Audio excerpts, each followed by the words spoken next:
Hey, good evening. Welcome to our Thursday night interview. We have Sexy Marriage Radio is in the house with us tonight, and Let's we go. are excited. It's Corey, what'd you have for dinner tonight? Actually, we had chicken fajita tacos from HelloFresh. We got into that to try this out during the time home, and it was one of the first meals. It was fantastic. Was it spicy? Oh, yes. Okay, good, because tonight's going to be a little bit spicy. We've got some questions that we want to ask. We want to ask you, and as we get started, if you're online with us, say hello. We are glad that you're joining us tonight. It's going to be a good one. You're gonna be glad that you joined in tonight.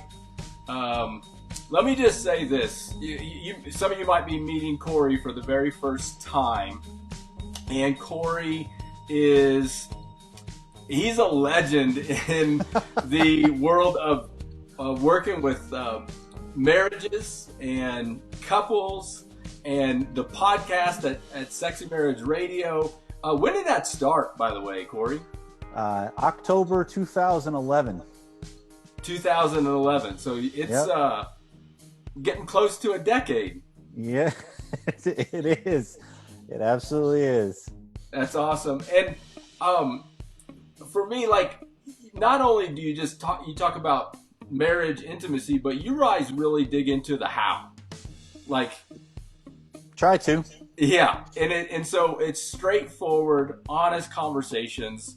Nothing's off limits, and that's what I love. And as a pastor coming in from the church world, like, it's almost like crickets. I mean, there are Right. some churches that will discuss this, but not a whole lot. Right. And even so, for on behalf of the church community, but it's not just church people; it's people outside the church world too that are like, thank you for doing what you do and giving a voice to what so many people. We all thinking about it. We all want Right. to talk about it. We just don't know how. So Right. thank you for doing that. Well, it is. We keep doing it because it's so much fun to do. Yeah. So hopefully, kind of like the actual act of sex, it's a whole lot of fun to do. So you keep doing it, right? Yeah. That's where we'll go tonight. Let's go. Yeah. So, hey, you guys give a shout out to Corey if you've never in the comments. Some of you guys are already saying, "Hey, Steven, I see you. Amanda, I see you. How's it going?" Robert, thanks for joining in. Jesse, thanks for joining us, and Lisa, good to see you as well. If you're here, go ahead and say hello. Oh, and by the way, Corey, before I forget, your best friend Jeremiah. I'll Oh, get in trouble if sweet. I don't say this. My son, he got to meet Corey a while back. They became best friends, and he wanted to let you know he's doing well. He got a lot of Pokemon cards for Easter, That's and pretty so good. he's doing good with that. And then also he's still we talked a little bit about married life, and he's still in for, hey, if you get married, that's double the income, so more money. He's in for marriage for the money. So Well, hey, I guess if it draws you in, let's. Okay. all right. So I want to ask. We got questions. People have been asking. We've titled this series "Asking for a Friend." Um, but asking questions, nothing's off limits. So I'm just going to kind of read them as is. Yeah. I'll put them up on the screen, even though you can't see them. First one is mine. I'm actually taking the first question. Is Sexy Marriage Radio? But I want to hear from you. What is sexy? How would you define that? That is unique as the people involved. So there is not a one clear cut answer for that one. Just Okay. because what Rita finds sexy is probably not what Pam finds sexy. There might be some overlap in that. I mean, we're two good looking dudes. You got me in the hair category, but it's still this idea of it's as unique as each person. It's what speaks to them. It's what stirs something. It's what draws you in or draws you out. Um, I think to me, the biggest thing that I think of when you're talking about sexy is that it's an air of confidence and being comfortable in your own skin and your own specialness in the way God's uniquely made you, not trying to be something you're not. That's the one thing. So Pam and I, starting in next month, so in May, it's 27 years for us, and she knows whenever I do something that's not me, as far as I'm trying to be sexy or something, and I try it on, and she's like, yeah, that doesn't fly, because it's something about she's got enough data on me that, so it's that idea of being authentic and real and engaged. But again, some of it is as defined, ill-defined in the moments, because sometimes what was once sexy may not be the next time you try Yeah. it. Yeah. Hey, for everybody that's watching, if you have a question, and you don't, you can go ahead and put it in the comments. We'll try to answer it. Yeah, or if you have thoughts and you want to comment back and forth, go ahead and put those in there as we're going through these questions. Also, if you're like, hey, because I'm I'm going to be taking notes. All right, so I got my notepad with me here, but it might get a little bit hot tonight. So maybe you don't comment on back and forth, but maybe you're like, hey, like put some chili pepper emojis on there. Like that's a 5 chili pepper question or answer. Just kind of help us out. Let's have some fun tonight as we're going back and forth with this. So Corey, do you want to start off with some heavy hitters? Do we jump into this Wherever, let's go. I mean, this is something that for the life of my career as a therapist, and then since I've been online blogging, and then with Sexy Marriage Radio, this is something impacts us all. Normal, healthy people have problems in this area. I think you could put sex in the category of golf. It's never perfect. You never have the whole complete perfect round. And if you have a great round, the next time you go play, you could shank it off the first tee box. So it's just, yeah. it's so much going on trying to figure out that it impacts us all. So I'm good going whatever will be the most helpful. All right. Well, let's go ahead. We'll jump right in here. So, first question, I'll read it to you. This one's kind of long. How do you keep a low level of affection going in the middle of life? They got like dishes, laundry, kids, work from home, all that sort of stuff, so that you don't just feel like roommates. And then when there is a moment alone, you can be ready for intimacy. So, how do you keep a low level of affection and all the other stuff? Okay. So I'm assuming, and I'm gonna pick on you, Mike, since you're the one I get to have the dialogue with, and and we've got connections anyway since we've known each other for a little while now. But I'm gonna assume most people understand the whole concept of foreplay, which is usually what precedes the actual act of sexual intercourse or whatever sexual might be. Um, I think there's actually an element that's important in married life that we've kind of termed it foreplay for foreplay, that it's what goes on before there's even foreplay. That's what this question's asking. And how do you have the times where there's still some affectionate touch, some affectionate connections, some banter, some flirting? Because even doing the dishes together, there can be an element of flirting and sultriness that comes with it. And that's stuff that can lay the foundation for something maybe later that night. I'm a bigger proponent of married sex as a long game. So when you're doing some of the things as the higher desire to instigate a connection, an affectionate, and a romance, a something, it may not work that day, but it might 3 days later. Perfect. That's the whole goal, is you just kind of keep that going, because it's something that's just an aspect of it in a marriage. And practically speaking, you're talking about, you have to be intentional about something affectionate or sexual, because we don't just do them naturally typically. Otherwise you end up in jail because you're doing it to everybody, and that's not an appropriate way to live life. But it is something that, when you've got the regular going on, how do you come up with code words, jokes, innuendo, statements, subtleties, moves, those kinds of things, and you just implement them. Yeah, and I've heard you say on the podcast before. I might get the wording wrong, so you can switch it. But you say foreplay begins as soon as sex ends. That's the Esther Perel statement. Yes, that foreplay begins right after orgasm because you're setting up the next time you can be together. Yeah. And that's just the idea of we don't have sex by accident. It has to be intentional, that there's some sort of transition into it. And however you can get closer to that threshold and keep it there, knowing it's going to wane, there's going to be things that happen, but you just kind of keep it on the radar. That means it's a little bit closer to the surface. So when you do get the chance to be romantic and sexual together, it's not as far of a journey for both of you to follow. Awesome. All right, I'm gonna give that one 3 chili peppers. Okay. If I had Well, then some I know emojis on we've there, got a I'd give it 3. baseline then. Yeah, you guys give us some emojis here on that one. Let's go ahead. Let's keep it moving because we got quite a few questions to go through. How often should we be having sex for a healthy marriage? Yes.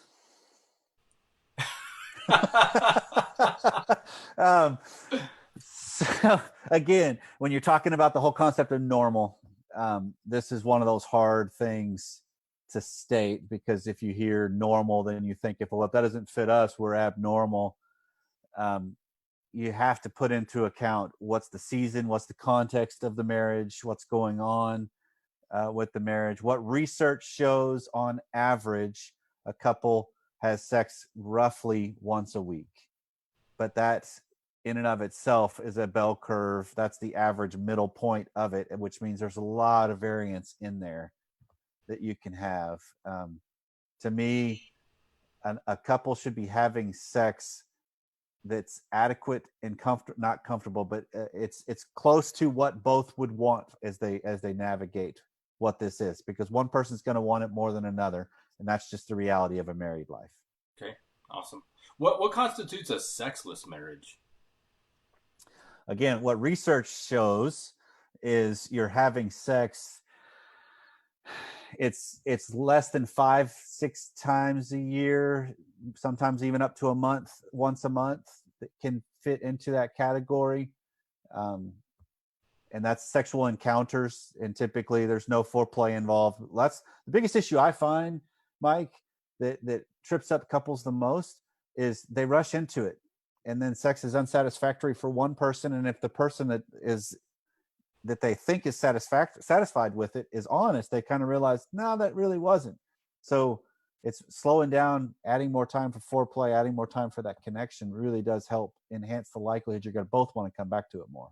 Okay, awesome. Well, that's going to kind of set the tone for some of these other questions that are kind of coming down the pipe. Okay.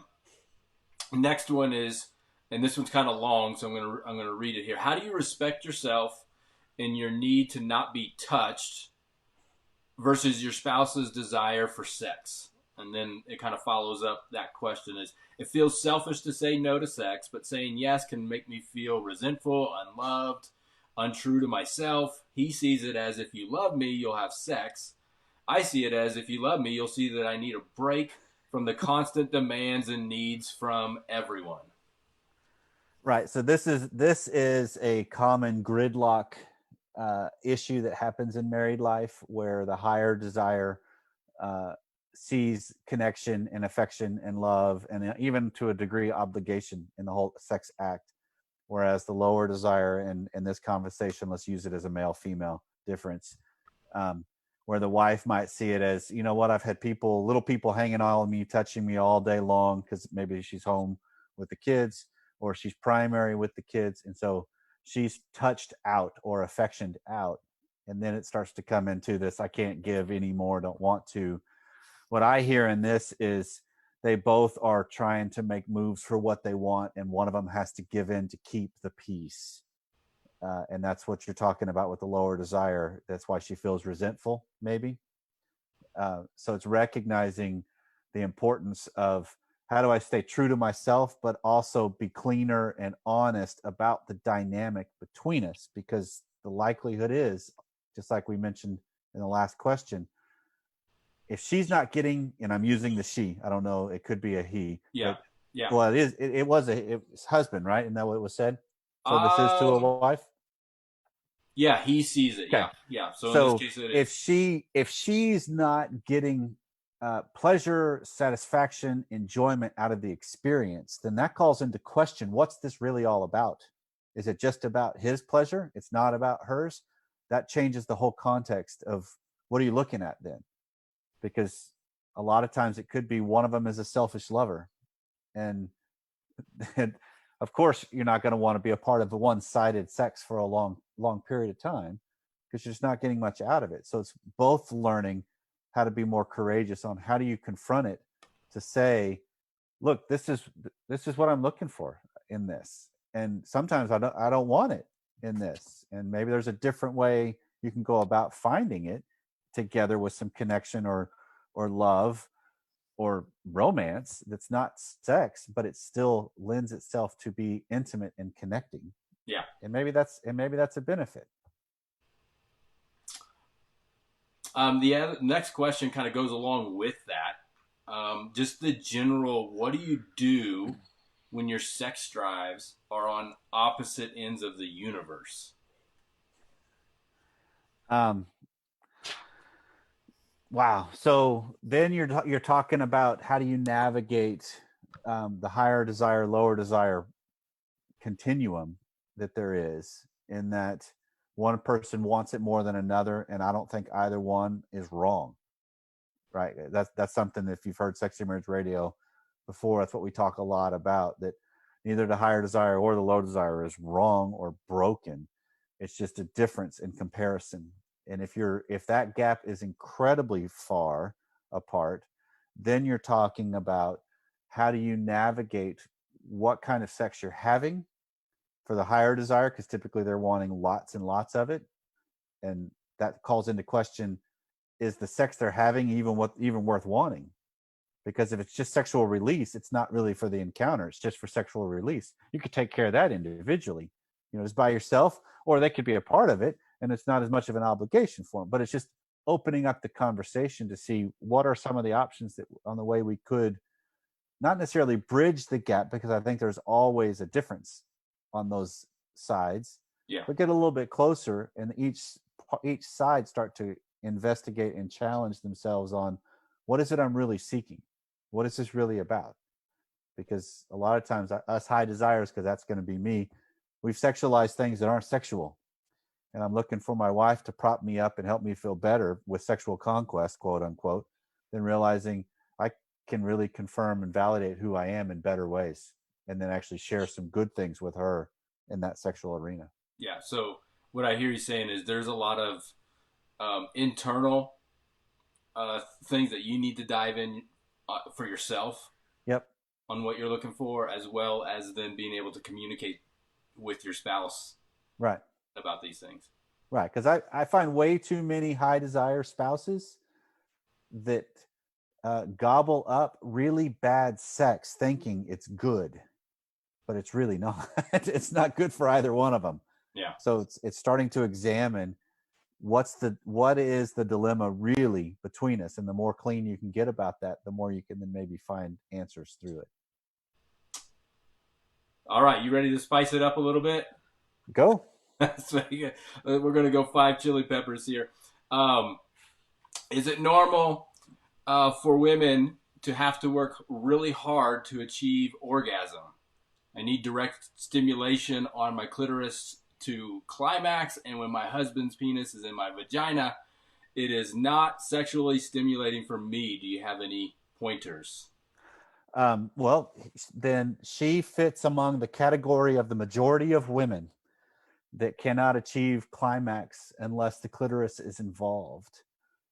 There are some women that can get vaginal only climax and achieve that to orgasmic level, but a majority cannot. And so there is an element of recognizing when you're talking about regular penile vaginal intercourse, the clitoris is not involved unless he angles his body in a way that allows him to hit it to a degree with the base of his shaft and penis, or you're talking about a digit or a toy or something has to be involved from him or her or both.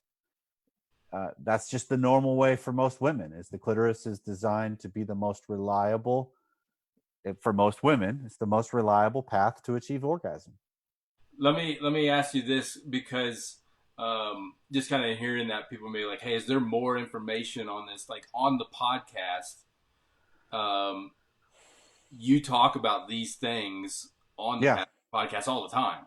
Oh yeah. They Um, they come up with questions that come in just like this. yes. And a lot of times, I mean, this is where you get some of the works that are out there. There's a book called "He Comes" or "She Comes First," Ian Kerner. Um, that he's not. It's not a Christian book, so I'll just say that straight out. But it's a very good, just informative book, and it's about a lot of times for women being the one that goes first, quote unquote, for their climax is a pretty reliable route for a lot of couples because then you're not heading just straight into intercourse. You're talking about foreplay, warming up, sexual exchanges that take place either orally or digitally or with some sort of a marital aid or toy. You know, there's a lot of different options that you can explore. The first part of her question though was, is it normal for a woman to take a while or have to work really hard? Um, Sometimes it is. It takes women on average longer to warm up to achieve the levels where they're close enough to then achieve orgasm than it does a man because she needs longer time to warm up, and a lot of times context matters more for a wife in that temperature, surrounding, comfort. There's a lot of other things that can throw her off mentally, whereas a man, a lot of times his brain's going to power right through. Hmm. Yeah. Yeah. Um, let's keep it going. Incidentally, I want to Yeah. add one little component to that. Just Yeah. it popped into my head that Mike, you and I both understand, being men, that when you're talking about that level of you've hit arousal and it's building and you're reaching the point of climax, for most men they'll reach a point of no return, right? Where it's like, okay, I know this is happening. There's nothing stopping this train. For most women, with the way their wiring of their brain all the way in through their genitalia is, they could actually have the first wave of orgasm and it could be disrupted in their brain. So there is a huge difference in men and women on what goes on. And again, this is not every single man and every single woman. There's going to be exceptions to this all the time. But for a majority, there's a huge discrepancy in the way we are as humans and the Yeah. way we're made. Yeah. No, I love it, Corey. I love how you can take any question, man, and bring some of the the help uh, Right. to it. Because again, people, I mean, you can either ask Google or you can ask Corey, who's going to give you And be some real yeah, be answers. careful. Be careful asking Google because you may not know where that's going to send you. No, exactly, exactly. All right, next question. What do you suggest for painful sex? And I know it doesn't necessarily describe what the pain is, but if it's painful. Okay, so a lot of times, most of the time, pain is surrounding anxiety, and there's just tension. So you could have, and I'm going down the route that this is coming in from a wife. There are painful sex experiences for men, absolutely, but a majority of them that I hear about are the wife. And so there are conditions called vaginismus, which is a constriction of the vaginal canal that makes insertion of anything painful. Um, there are techniques and tips and different things you can do with pelvic floor exercises, pelvic floor therapists that are out there that actually will massage and help um, make the make the organ much more elastic like it was designed. But a lot of times you're talking about, how do I just relax more into this? And that's then where you're talking about an element of trust that has to unfold in a marriage, that you know he's not going to force something until he's easing into things. And if it's not that, then you're talking about maybe there's not enough lubrication. So then you're talking about needing just some jelly, some lube. There's a plethora to choose, and depending where you are in your age, sometimes that's just a necessity Yeah. as you get older, or if it takes longer, or you want to make it take longer. Something you're talking about, how do we just keep this thing as comfortable as possible? But the biggest thing, the biggest first step, if you're talking about pain during intercourse, is stop. Whatever it is that's creating the pain, speak up. Don't just grin and bear it. That creates even more of an issue in the marriage and for yourself because it's repeated trauma. So you speak up, and then you start asking the next questions of, how long has this been going on? What is the specific pain? Is it a discomfort? Is it a shooting pain? Is it a sharp pain? there's a variety of things you got to understand, and then am I heading to an OB, to my gynecologist to help, or medical doctor, or physical therapist? I mean, then you got a bunch of different options that you can start to explore. Yeah, that's really good. That's really, really helpful. But the first thing you got to do is speak up, because most of the time I've come across way too many wives that have just grinned and bared it. And that is one of the worst. That you're causing all kinds of brain damage, in a sense, of the wiring that's going on in your brain that's supposed to be something that's pleasurable. Yeah. Well, and then this next question here, kind of in the talking about it phase, because there could be a bunch of reasons as to why we don't talk about it. But the question is, how do I get my husband to understand women's pleasure spots without offending him? It's an awkward conversation. Okay, so this is that two-choice dilemma of where I want to be able to say something and I want to control how they hear it and how they respond to it. I don't get that choice. So it then comes down to, how do I get my husband to understand my pleasure spots? I stop him and I teach him in the moment. And if he's offended by that, grow up, dude. This is a chance to be a better lover. This is a chance to learn your wife. This is a chance to find out what makes her tick in that arena, because she's a great teacher and she's the only teacher you're going to get for her. So it's really just change the context and see it as, this is a move of me trying to expose more of me, in a way of, I'm trying to just take my marriage to a different level, and I'm trying to take my sex life to a different level. And some of that absolutely is going to be awkward. It could be offensive in the manner in which you go about it. It could, if he's doing something and you're like, stop, that is the worst thing ever, and you're coming kind of condescending to it. Mm-hmm. Well, there could be some offensive to it, but you could also be, hold on. I applaud the effort. This has been, I get it, but let's try this. Or, and it's just kind of, or grab his hand and move it. And, or sit back, let me show you. I mean, there's a lot of different things that you can do depending on your courage and your comfort level. Yeah. Yeah. And the reverse is true too, for men to be able to say that to their wife, and to be able to say, I mean, because most couples think, well, if you just grab the penis and stroke, that's enough. And sometimes, yeah, but there's also nuances and pleasure spots that are beyond just that area. Yeah. Yeah. Awesome. That's 5 chili peppers. Good. How do I initiate when she's already in bed and then either tuned into Netflix or already ready to go to sleep? You might have missed your chance. It's what comes to my mind. Not knowing your wife.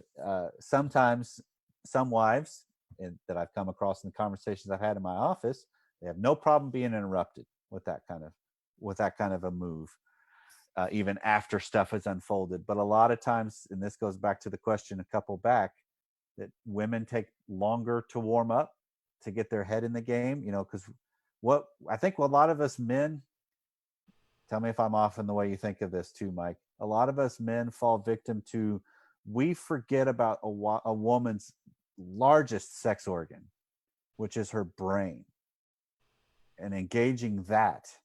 We go other places that we find, we like to touch. So yeah, it's seeing it as, okay, I've got to engage and connect and start that process long before the process where we actually get a chance to culminate it. Yeah. Well, just going back to a couple podcasts ago, in I can't remember the guy's name, but he wrote the book Cherish. Yeah, Gary Thomas. Gary Thomas. I wanted to say Gary Chapman, but I knew it was not Gary Chapman. No. But just talking about cherishing your spouse and that relationship and how beautiful that is, and that dynamic of going beyond roommates to just and you can go listen to that podcast, but that to me is what kind of came up there. Yeah, and I mean, it's not to say you can't still initiate after the end of the day. Then it just comes down to, what are you really looking for? How are you clear about it? How are you up front? I use this with Pam every so often, especially when I'm just looking for a little more of a tender, slower, not a big 5 course or 5 chili pepper exchange. It might just be a 1 chili pepper exchange. And I'll use the phrase literally, hey, can I interest you in a little bit of moderate to mediocre level sex tonight? Right? I can't do that. I'm not going to use that all the time, but there are times where I don't got the energy. She doesn't have the energy, but we can still connect. And sometimes that's a little more of a tender, loving thing that might turn into something else. But it's you go in with a little more clarity of I'm not looking for a huge, big 5-act play Yeah. with this thing. Yeah. Okay. I like it. I like it. All right. I'm going to talk about porn. My husband's addicted to porn. He gets upset when I share I have trust issues with him and when I suggest we get spyware. How do I respect him but have boundaries to protect myself? Well, so this is a dicey one because this is a harder to answer in this kind of a format more than anything on why it's dicey. It is a prevalent issue that for a wife that is discovered or knows or has been disclosed to the husband has a porn issue, first and foremost, she has to know it's not about her. It's his issue. Uh, it likely was there long before her. And so most women take it as what's wrong with me. It's something about me and they take it personal. She's collateral damage in this. So how do I, and I want to reverse the last part of her question, not from how do I respect him and boundaries for myself. I'm going to change it to how do I respect myself and then in turn him. And what do you have to do for your own self-respect? If the likelihood of a better marriage is found via spyware, then you raise that flag and say, this is what I want going forward.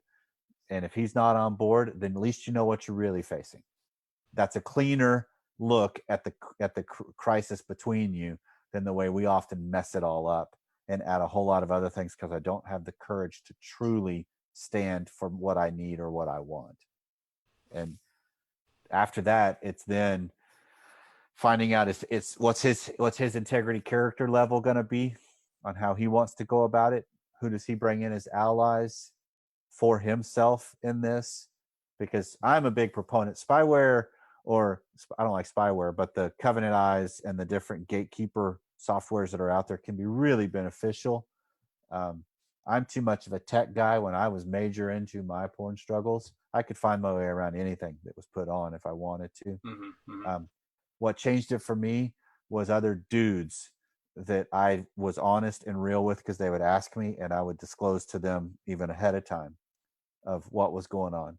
So that's the bigger shift is bringing it to real to light to people. And then the last note on the pornography is no spouse should be the other spouse's accountability partner. That is not their job. That is not why they exist. They're an ally in the journey. They are not an accountability partner in it. So, going off of that, you said for you it was getting with a group of guys. Is that kind of one of the top things you see guys who want to overcome this addiction? What how do they get help? And what is there like a main top two things that you see when they do? Yeah, there's a couple times where this comes up from husbands that are looking for I gotta knock this out. I gotta deal with it better, and they've tried willpower, and willpower is a muscle that it just gets tired. So that's where finding a group or a man or two, if it's the husband, because women have this issue too. It manifests itself differently. It's usually not the visual pornography. It's more of the fantasy, the erotic, the romantic. That can still get into it. The same kind of thing where you're dealing with fantasy and virtual, but it is seeing it as how do you find people to help walk alongside this with you is one of the major first steps that you take, and then you just be honest, because a lot of times people that are really struggling with pornography, they're really good liars. I am. So it's just realizing, you know what, I am not helping anybody by hiding stuff. So how do I just bring stuff out in the open and start dealing with it cleaner? And then if there's a shift, that's when the marriage goes to a completely different level. Okay. Awesome. Awesome. Thank you, Corey. Yep. I'm watching our time here as well. Got a few more. Yeah, let's go. Here we got a few more, and then we'll do some that are kind of fast Okay. as well to kind of round out. What does God say about masturbation? And there's a second question that kind of comes up. We can kind of dovetail these two together.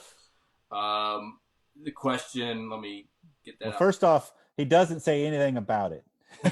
Okay. So the passage in the Old Testament that's used as a condemning passage was it Onan and spilling his seed, but that's about the context of he was required by culture and by law at that time. His brother died, left a wife. He was to carry the seed forward by impregnating his sister-in-law, and he pulled out. So he did the pull out method, and he spilled his seed on the ground. That was the issue. He didn't masturbate and ejaculate onto the ground. So God does not say anything about masturbation. Yeah. So there's no. Yeah. So you're there's it's kind of silence on the subject. Yes. Okay. So the question, this follow up question, or not necessarily follow up, but related. If you've had all the talks, tried it all with your spouse, and they make that, meaning masturbation, more of a priority than sex with you, what should you do, and how can you not feel bad about it? So this is a situation. Okay. It doesn't say husband or wife, just the Okay. spouse. Well, so you're going to feel bad about it because what's happening is your spouse is choosing self pleasure over pleasure with you. You're going to feel bad about that, most likely. That's just the reality. So how do you courageously confront it through that kind of a lens of, wait, I'm getting left out with this. This is not what I signed on for. One of the things you can do for your own growth and development as far as courage is ask yourself, I think we all benefit from asking ourselves the questions of, is it worth having sex with me? Am I a good lover? Am I giving? Am I engaged? Do I find it pleasurable, or is it just there's a lot of different variances that can go through this thing. Then you bring it to your spouse and just say, I got a problem with this. I can understand. And this is where you're talking about the discrepancies of desires. Mm-hmm. If there's a huge gulf in between the levels of desire, sometimes couples can use masturbation as a way to bridge that gap where the higher desire just wants that release. Sometimes a partner can be involved with that in some way, shape, or form, or be around, or lay beside, or be connected or engaged. Sometimes it's on your own. I don't want to know. It comes down to each couple navigating what works for me and being upfront and honest about that, and seeing what works for your spouse. Yeah. So I'm hearing a recurring theme: talk about it. It's already going on, so just bring it out in the open. There just you be go. real about it. Yeah, yeah. All right, let's do these kind of a little bit more rapid fire per se. There's just a few. So these are just if we're sticking with a theme, these are quickies. Yes. Okay. Are sex toys okay in a Christian marriage? Yes. Okay. As long as both agree and are engaged. It's one does not get the authority to force it onto another. Oh, come on, lay back, you'll enjoy it. No, but as long as both parties are involved, yes. Okay. All right. Next one, does size matter? Okay, I went big gulp on. I went on drink with that. But no, it size is as varied as each person, and there's even a size component in a woman's vaginal canal. Some can accept in larger penises or devices. Some cannot, and it's as varied as each person. So I don't. I'm a big believer. It does not matter the size of the penis. It matters who it's attached to. That's what matters. Good answer. Good answer. Next one. Is it normal? Let me bring that down. Is it normal for adult males to have wet dreams? It can, depending on hormone level, biological level. there's a lot of different factors that can play into this. Some of it is a trained thing. They've been on a. I've worked with a lot of men that masturbation is a big part of their life, and so if they have times where they haven't had releases, the body just takes care of it naturally. Okay. So yeah, it can happen. It's not just a teenage thing. What age do men start struggling with their libido?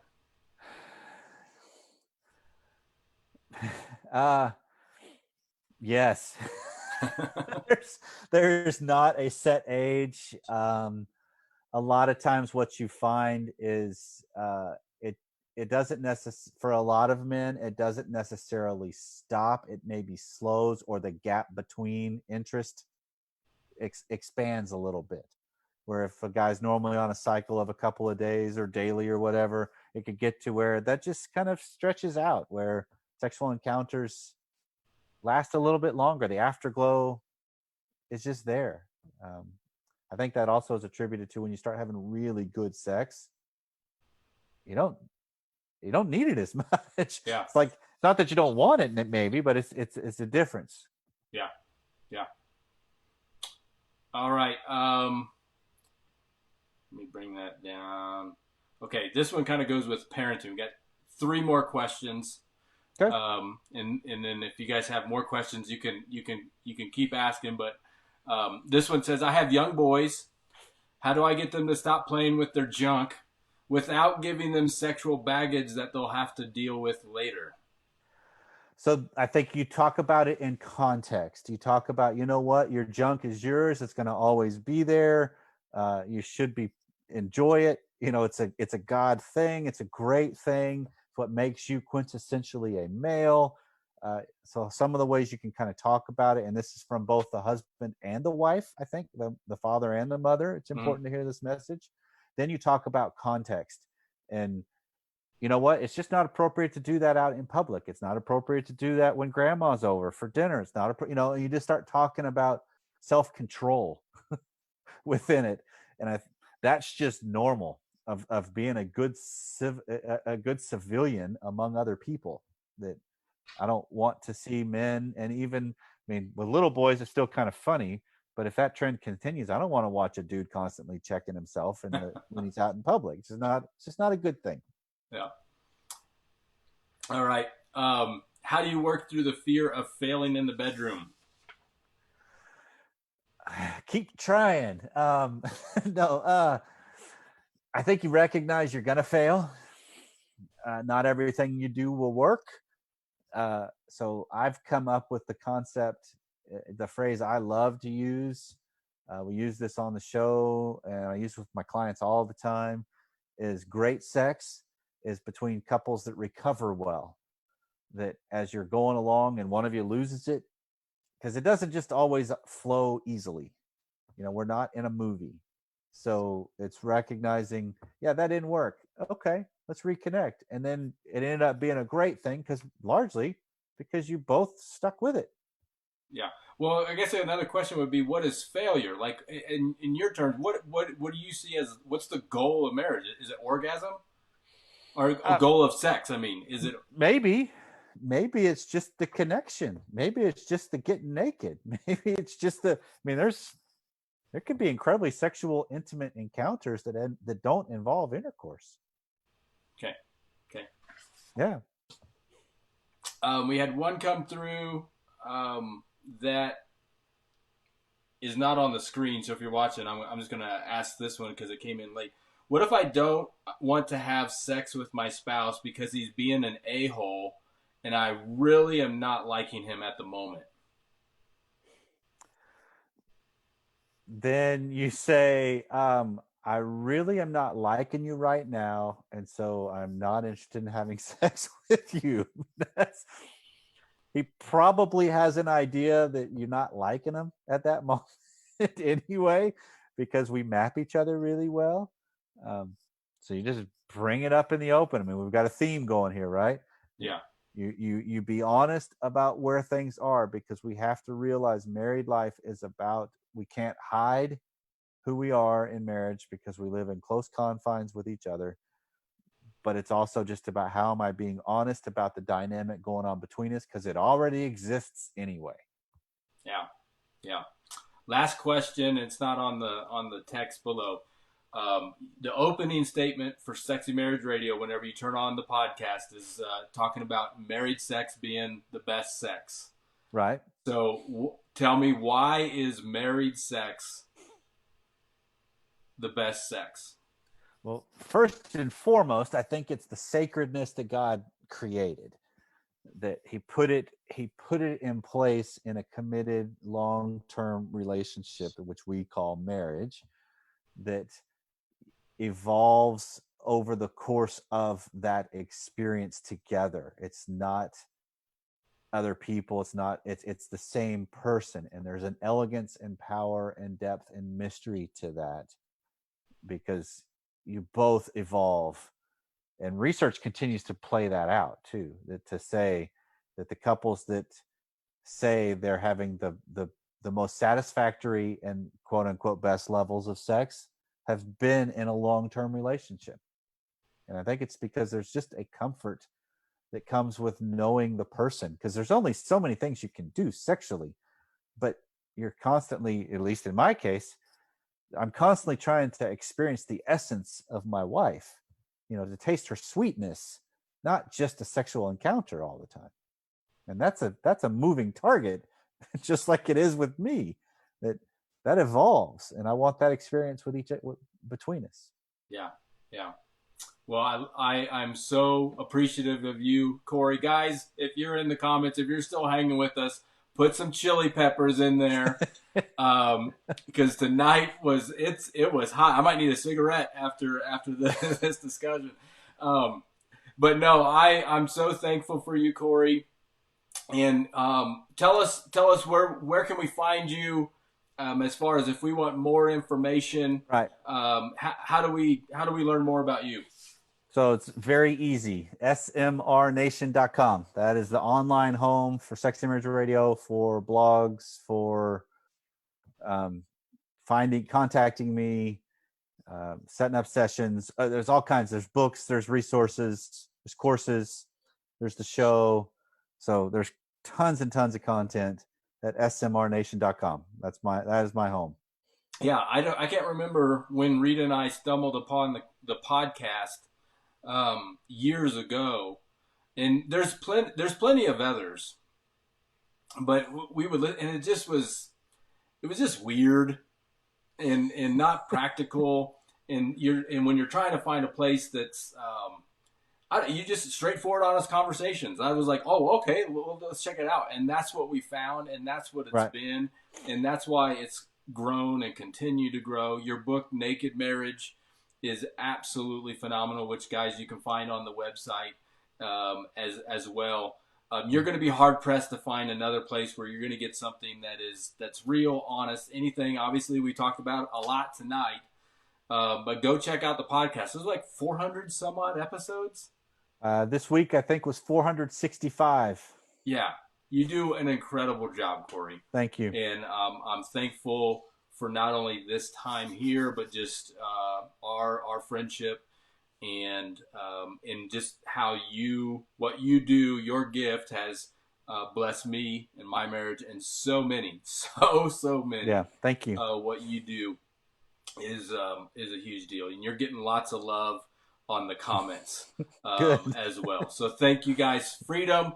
Thank you for being a crazy, awesome church that allows us to have a conversation like this. I've wanted, since we started Freedom, I've been wanting to have this conversation for years, because I'm like, I don't know too many churches that would do this, and this online platform, to me, was a great time to do it.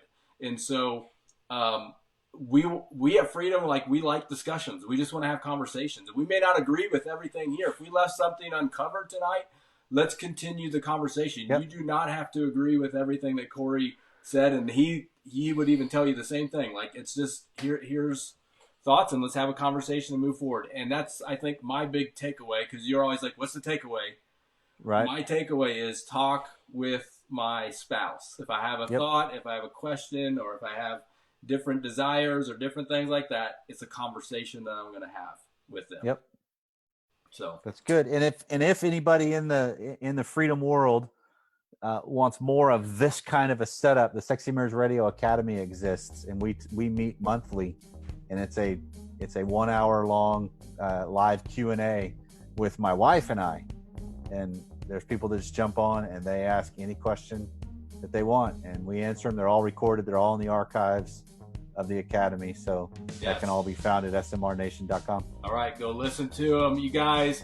Good night, and we'll finish with that question of how often should we have sex in marriage, and the answer is yes. All right, good night, you guys. Love you guys, and we'll see you online soon.